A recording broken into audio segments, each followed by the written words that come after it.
અને એવા ભાવિક આખી રાત કીર્તન કરે, નર અને નારી બંને. અતિ દુર્બળ કળ ન પળે, ફળ ફૂલ ખાઈ રહે. જ્યારે અમે જમ્યાનું કહીએ ત્યારે જમ્યા છીએ એમ કહે. અતિ દુર્બળ શરીર. મહારાજ કે કઈક જમતા જાઓ તો ભક્તો એમ બોલે મહારાજ હમણાં જ જમ્યા છીએ, બોલો આવું કે. અને આપણે તો કોઈ બેહજો તો કોઈ બેહે નહીં, જમવા જ ભાગે.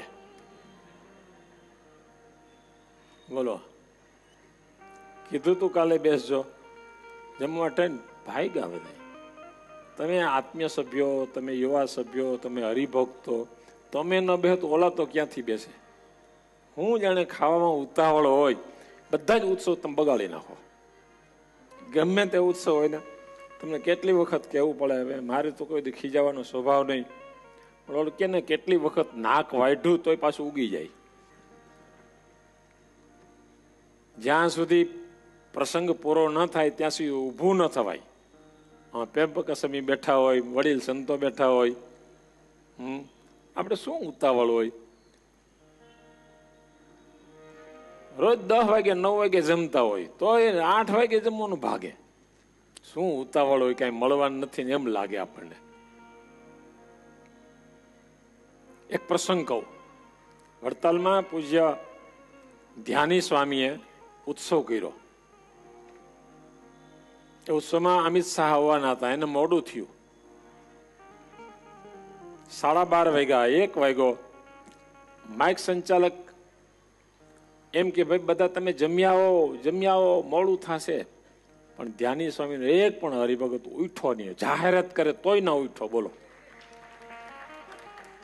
1:30 વાગે અમિત શાહ આવ્યા.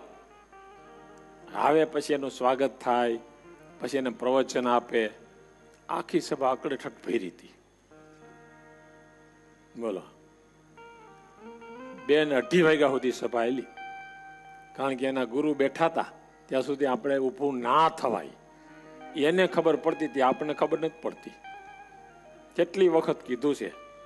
હવે જો કોઈ સભામાં ઊભા છે ને તો વીડિયાવાળાને ઊભો રાખવો છે મારે. જાહેર સભામાં પછી એને ઊભા થઈને કહેવાનું છે. સમય આપણો હોય અને આપણે ન બેસે તો બીજા કોણ બેસે?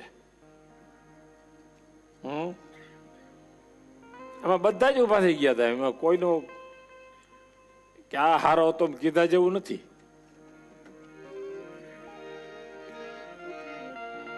આટલા વર્ષની કથા શું કાવણી, તમે શું સાંભળ્યું, શું કર્યું?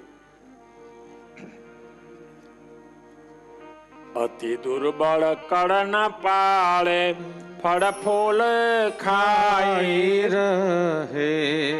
સાંભળજો. જ્યારે અમે જમ્યાનું કહીએ ત્યારે જમ્યા છીએ એમ કહે. મહારાજ કે જમી લો. ત્યારે હરિભક્તો કે મહારાજ અમે જમી લીધા છે પણ અમારાથી દૂર ન જાય.